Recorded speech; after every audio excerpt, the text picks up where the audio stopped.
Hi there, this is National Chess Master Coach Bill on my YouTube and Twitch channel. And I have a special guest, my old friend from over 40 years. I'm honored to introduce FIDE Master Dan Durham. How you doing, Bill? I'm doing great. Tell us more about your chess experience. Well, uh, I got to the level of senior master about 2480 many years ago. That's pretty good. Um, I tied for first in the California State Championship in 1991 when it was in San Diego, California, Not bad.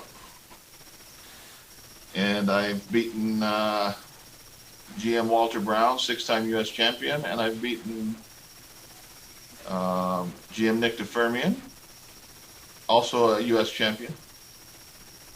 And I tied for first in the Lena Gramet Memorial Day tournament. I think it was 1989. I beat Anthony Sadie in the last round. So those are some of my accomplishments. Very impressive. So you're Well, going to thank you. show us a game. Tell us more about the background of this game, how you're prepared, the theoretical lines, and anything else about your coaching and learning philosophies. Okay. Um, so this game is going to be a Sicilian dragon.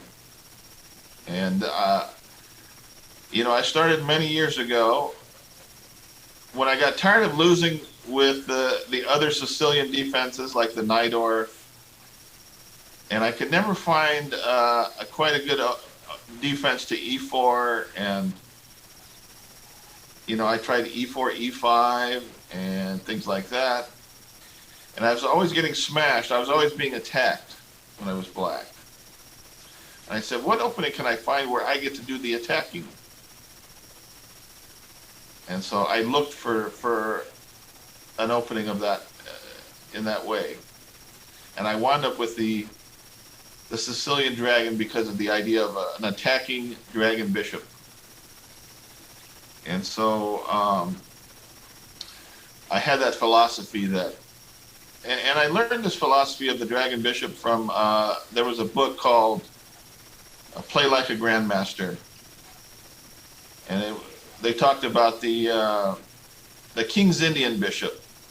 It's a black squared bishop, and it rakes the board.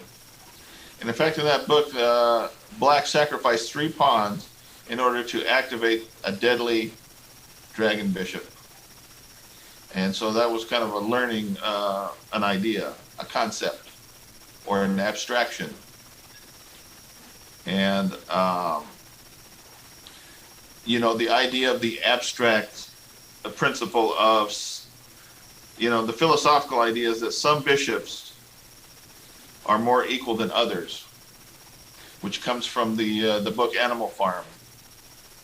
All animals are equal, but some animals are more equal than others. And sometimes the dragon bishop is worth more than a rook, even. So the main thing is to keep that dragon bishop alive and attacking. Do not get it traded off, and do not part with it very easily. You can part with it, but you got to get something extraordinary for it. It's not just a normal bishop. It's the key to the defensive structure for black, and it's key to the attacking potentiality of the bishop. So that's what I would say about that. So to do some further research, George Orwell's Animal Farm as a reference. So that's what I would say, Bill. Okay. Now you And then mentioned there's also a book. There's also a book. Can you see that, Bill? I can It's chess the the search for Mona Lisa. yeah, and it's by Edward Gufeld, who's a Oh, grandmaster, and it shows one of his most brilliant games with a dragon bishop as an idea, a conception. So that's the kind of the background philosophically behind this game. right. And I did some correspondence chess where I learned this in particular, this exact opening, I got a lot of intricate detail and knowledge from correspondence chess with this dragon opening. And it just so happens that GM Nick Fermian played into my preparation, so I was well prepared for this opening, as I had just completed a game in correspondence chess with this. They call it daily chess now on chess.com. Is that what they call it, Bill? Correspondence chess is the proper name. I use it. Can't teach Yeah, this game is from 1991 American Open. This is before the age of computers. So I don't even know if I played every line right or whatever. But, you know, they have computers now that give evaluations after every move, and it's... So I'll learn something from just going over the analysis of this. So you about ready to begin on this, Bill? Yeah, go ahead and lead us through and tell us about what took place, blow by blow. Okay, okay, here we go. So, it's like I said, it's a Sicilian dragon. And so, you know, these are all pretty standard moves. I don't know if I need to talk about the idea of you know, capturing towards the center with a pawn and exchanging a flank pawn for another pawn, but... Well, just give us the basic setup for the Yugoslav attack and what each side's strategy is. All right, so this is all fairly normal. And here's the key move which makes it a dragon. And the reason why it's named as a dragon is because of this pawn structure. Looks like the dragon of a bat, the back of a dragon, right here. And of course, it's the fianchetto of the bishop here. And the dark squared bishop, which is the main focus of this analysis. All right, so these are all standard positions. Okay, now this is the Yugoslav attack. This prevents black from playing d5. So black has to have some other idea, and of course this is usually queenside castling with white and all that. Now this, the good thing about this bishop, you know, Fischer said in his 60 memorable games, you know, you just h4, h5, open it up the king and sack and mate. Game's over. But like I said, there's differing opinions in chess. So it can be a battle. There's the h4. Rook c8 has a veiled threat to this bishop here. White's got to be careful and cognizant of that. So, all right. So normally you retreat. Okay, good. h5, that's one of the defenses. Also, queen a5 is possible. Now this clamps down on g4, requiring white to make a sacrifice if he's going to keep attacking. So we continue castling. Knight e5, of course. Now that further hits g4 and c4. And we're trying to blunt this bishop here. This is a standard setup right here. Highlight the bishop you want to blunt. I missed it. This one here. There you go. That's the one. So this one, you know, when this structure is weakened, this g6 pawn can be dangerous, and so this knight will want to go here and blunt the bishop. Got it. And maybe a lot of times get traded off. So it's kind of like that. All right. So continuing, bishop g5. That's one of the more popular attacking moves. It's undermining the knight, which is controlling d5. And the next move is a kind of an unusual move, rook c5. But that's a standard book move. The reason this move is played is to help with b5. This pawn going to b5. And it attacks this way, in case there's anything needs to be attacked that way. Nice lateral defense. And it also stays. It gets out of the way of. Gets out of the way so that maybe even a doubling of rooks, like this rook, can later come here after the queen vacates. sometimes. So it all depends. All right, now there's two strategies here. G4 is a move by white. That's a possibility. And that involves some sacrifice of pawns, a la Fischer, sack, and mate. Or the move that he actually played, which is rook HE1. Now this move is more of a central idea. In other words, we're going to go through the center and just destroy everything. So there's a saying in chess, when they're going through the center, you better get something going on the flanks, and vice versa. So here comes the queenside expansion for black. And now it's going to be kind of a race. So here comes the attack, F4. So we're just going to go right through the center with E5. Now that's how I used to lose a lot of games, is in the normal Sicilians. When white got an E5, I just got destroyed. And that's kind of why I went to the dragon defense in the first place, when I was, 1800 player. So naturally the knight goes into C4, and it's very well supported. All right. Bishop takes, rook takes, fine. All right. E5, so then that's the blasting open.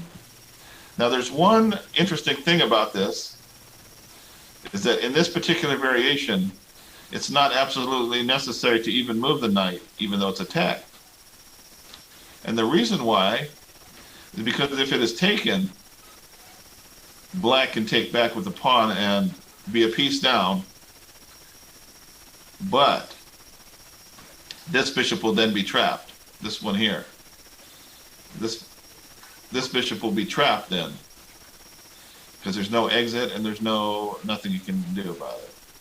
So that's kind of the main idea, to blunt the E5 blowing up of the center. Now, B4 is continuing the attack and ignoring the knight on F6, which is fine. And there's not very many places the knight can go without being captured by this knight. So, all right, so this is a counterattack. This is all book still. But now there's a tactic for black to get two pieces for a rook. And so that's what happens. So rook takes the knight, queen takes, and pawn takes the knight. So now we've created an imbalance here. And white's willing to do this because white is very active in the center. And he hopes to get back material that he sacrificed. And queen takes A7. I'm not sure that's the best move. Apparently E takes F6 and then queen takes D6, according to the computer, is all right. I didn't know this at the time. This is before the age of computers, like I said. All right, but anyway, queen takes A7. Now, according to this analysis board, there's a C takes B2 check, and so on and so forth. Now,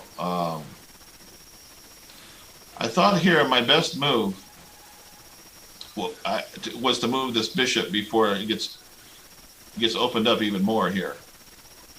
Because you can imagine if white takes this pawn here, and then I take back, and then this rook comes down in here and takes this pawn, there's going to be a lot of pins, and it's not going to be pretty. So I thought, where do I put my bishop here? Well, the normal place is on F5, and so that's where I put it.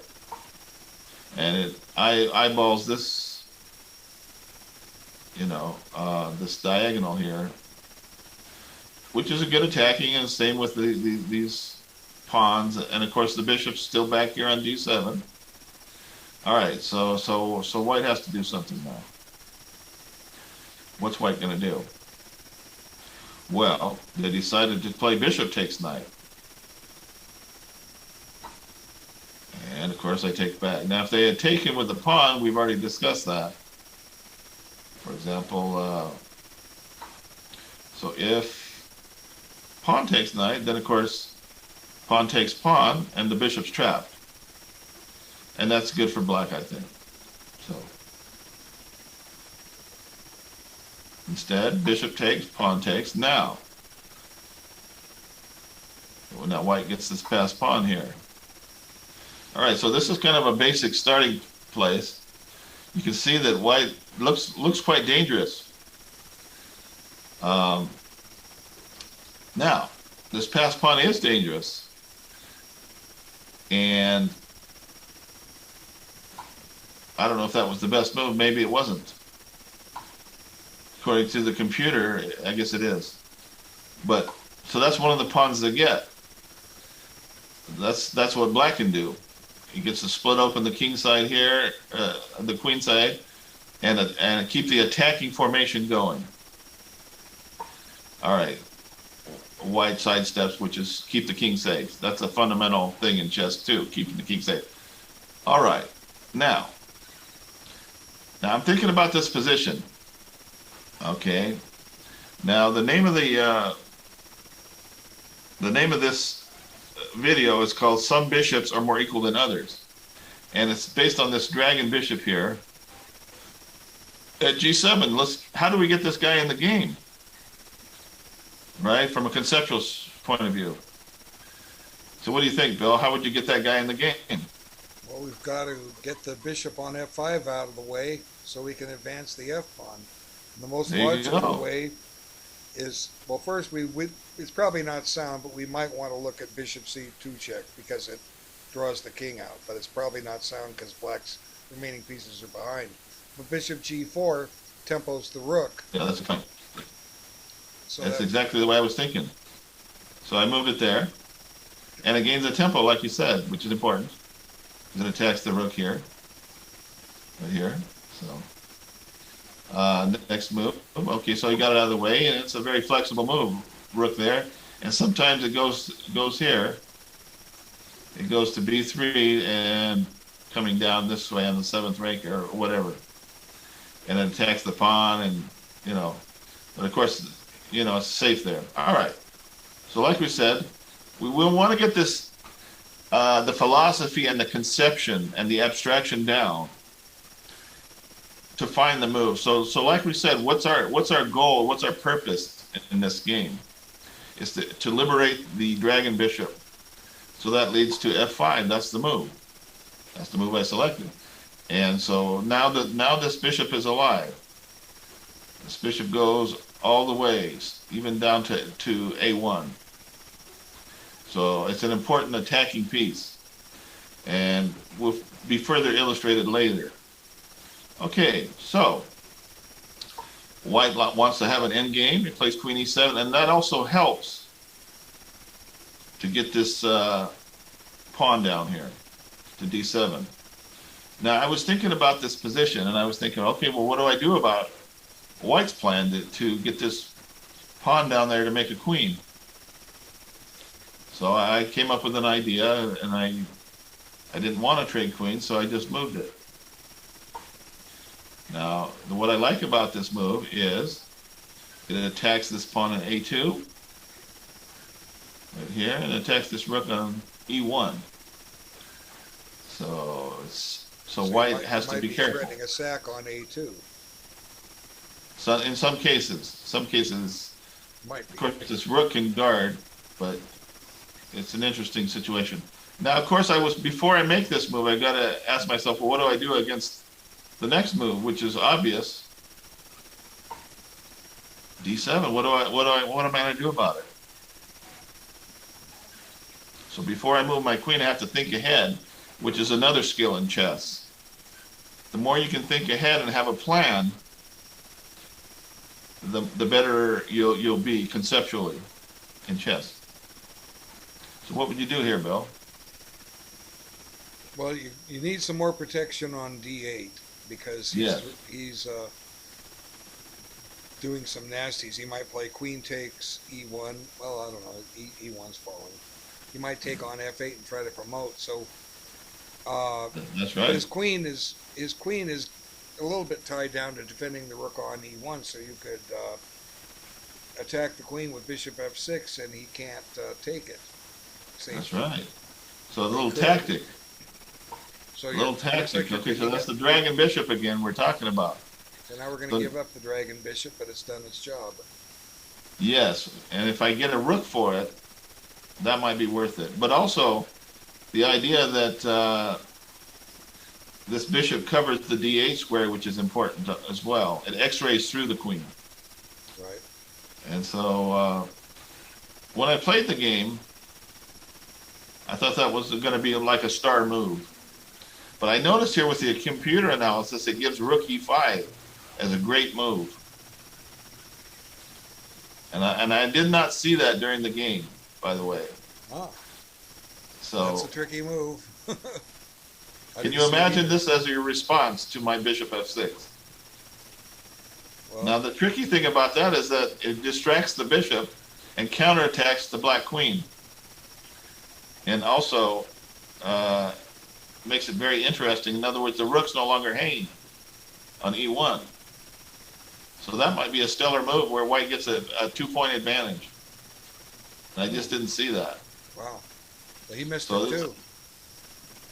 I did miss it. No, And only through the new technology of computers do I see that that's a great move. Right, but Grandmaster DeVermian missed it as well. That's right. That's right. It's not a natural looking move. You know, it doesn't even make sense in some ways. Right. Yeah, it's kind of weird. I don't know. I'd have to look at that again. Well, can you sack your queen on e5, and you're still attacking? Well, I don't this know. move? I could look at this analysis up here. Maybe I can come back to this position. You want me to take a look? Yeah. Well, it'll save everything. Will it? All Play right. queen takes e5. Queen takes e5. Okay, let's see what the computer analysis says. Now, my point is, if he takes your queen, you take his queen. And All right, so that's part of this. So let's go down this road. now you can take his queen. All right. Boy. But he promotes. Isn't That's the difference. that interesting? Yeah, because if you take with the rook, you get checked, then you drop your bishop on e5. Yeah, isn't that an unusual line? Yeah, that Can you is imagine? right. Close but no cigar. Isn't that weird? Chess is powerful. There's a lot of stuff. The better you are, Yeah. the more you might see. But even then, you can't see everything. That's right. Okay, so we're going to go back now. You just click the. There you go. So Okay, took so the he did bishop. wind up playing in this position. He played queen takes f6. And, like, I don't know. It's like, I would have been devastated if he found that rook e5, you know? That's bizarre. Anyway, it's not a perfect game, of course. So now I'm a piece ahead, but now I still gotta find a way to stop all this, these pawns. So he's in check, took the pawn, came back out with check, and blocked with the rook. So otherwise, what's the other possibilities? That might even be the best move. So according to the computer, king a1 is no good because the queen takes f4, and then there'll be a mate on c1. So you've got to, if he goes to c1, he loses this pawn check. So this is a big key thing. So if the king were to step back to c1 here, then this is with check. And if he goes back to a1, then when the queen takes f4, there'll be c1 again with a mate threat. So it'll be quite interesting. All favoring black. All right, so queen b4 check. He played rook b3 to block. And of course now d8's the key squared again. We got a one worry I had while playing this game is this bishop on g4 doesn't seem like it's doing anything. So from a conceptual standpoint, I got to get it back in the game somehow. So first chance I get, you might say. All right, so rook b6, he blocks my control over d8. So this is a big square. If he gets a new queen, I'm in big trouble. All right, so I come back to a8. Now I'm controlling d8 again. So this is the battle of d8 now. So there goes rook c6. So it's still a battle. All right, this is my one chance to get this bishop back in the game, which is great, because now if I get a chance, I can maybe attack the rook and get the pawn attacked as well. So, all right, queen d6. Is he threatening to play queen takes f8 check here? Yes, he sure is. Yes, I believe he is. Followed by rook check. Maybe. It's interesting. All right, so I played bishop b5. That's a natural move. Now the thing is, this doesn't quite work, because if he were to take here, then I would take here, and if he checked me here, I think you take with the queen and right. instead. Yeah, I gotta go back. Yeah. And then you pick up take with This the way. This way, if he were to go like this, then I would just give up and wind up in this position, which is an end game, which is easily winning for black. Right. And the reason why is because it's going to get to be a zugzwang, king and bishop against king and pawns. As you can see from the evaluation, it's like 5 points. Yeah, white's going to lose his queenside pawns and then his kingside pawns. That's right. It's going to be a slow death. Like, of course, it reminds me of Fischer-Spassky, that first game, where Spassky wound up with a bishop ahead. And even though Fischer tried to generate some counterplay with his pawns, it never quite got there. He wound up losing that game. Created a big controversy. Mm-hmm. All right, so where are we at here?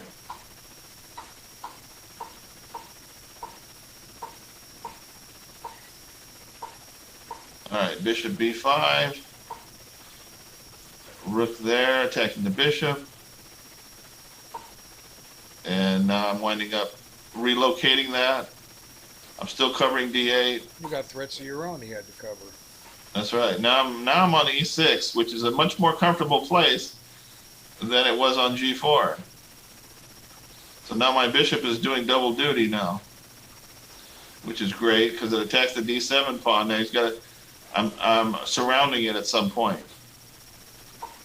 And I think he's lost the game, and I think here he resigned. Yeah. Because what's the possibility? You can see from the evaluation that he's -4, 5, and 6 points, that kind of idea. Yeah, you can see the evaluation. I can't on my screen, but obviously you're going to trade. So we'll just I'll just play through an example of how it might have continued. Okay. Quickly, You're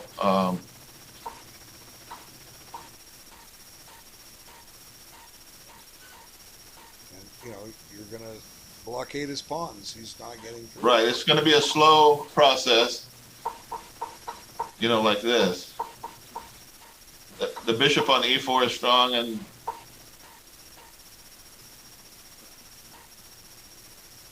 you see this bishop here is now a killer piece. It covers the queenie square on both sides, both white and black, and so on. And it's neutralized white's counterplay. Mm-hmm. So.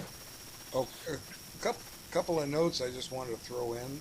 Okay. Your handle, Walter White, and you've got Walter_White 777, and then for those in the know might recognize the name and the hat that Dan is wearing. So we'll just kind of leave it at that and let you use your imagination and curiosity to figure it out. Anyway, so how did this game feel? Like, you've beaten grandmasters before, but how does it feel to be one as good as strong as Nick? Well, it felt really good.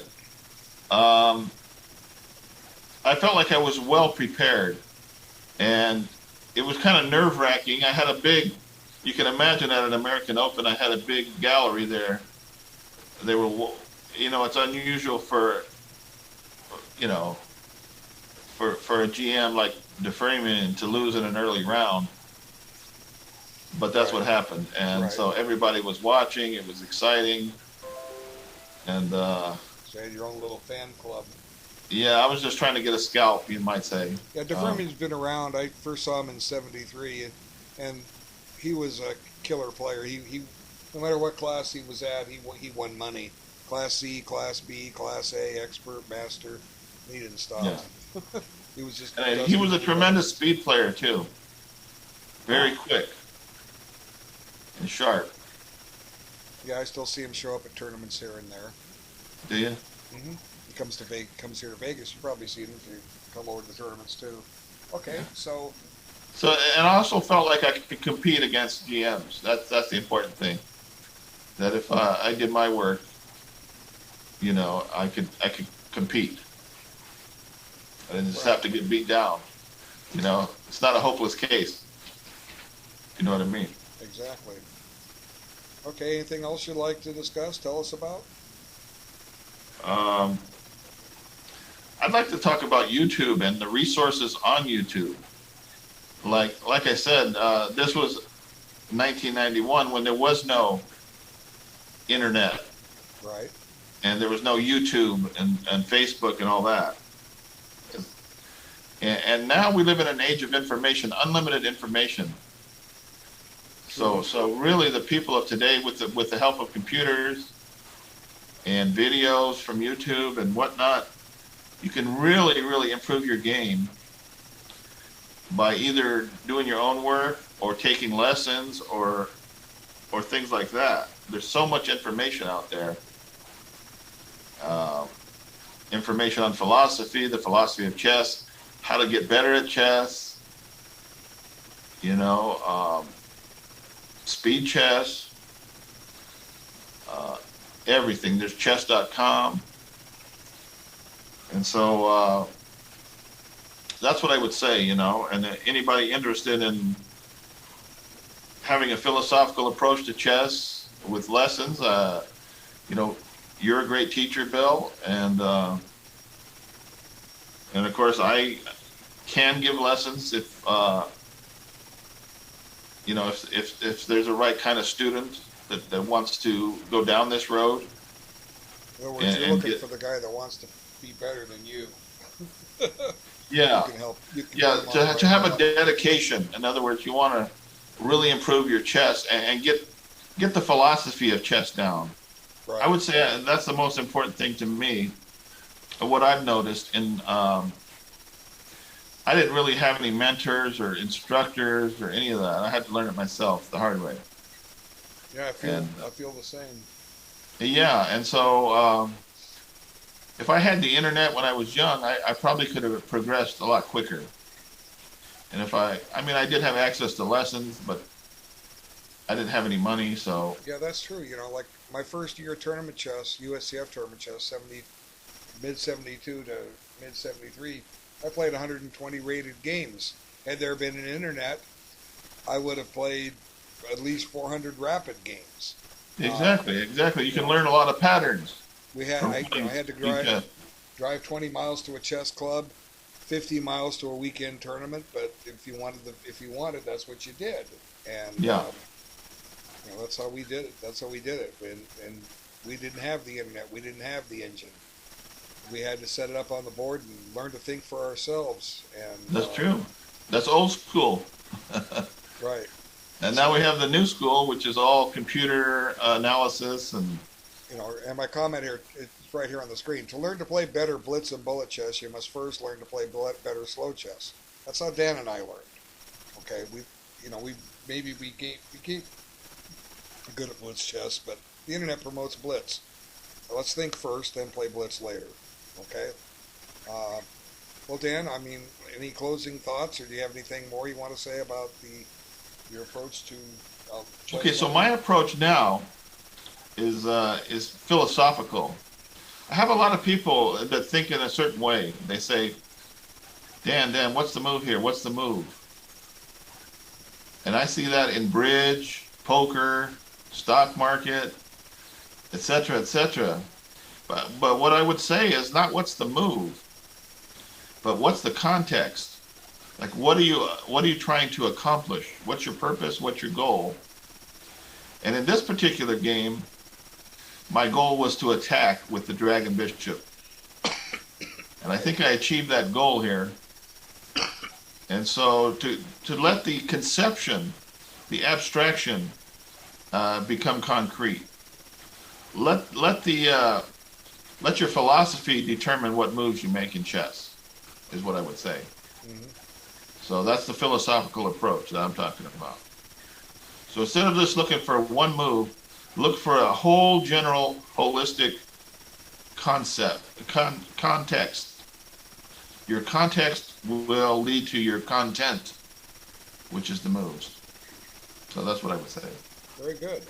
Well, I can say it was an honor and a pleasure to have you on board with me today, and I would like to have you back again in the near future. Great, Bill. Thank you for having me. And I thank everyone for their time. We'll teach you the right way. Thanks again, and take care. Okay, I just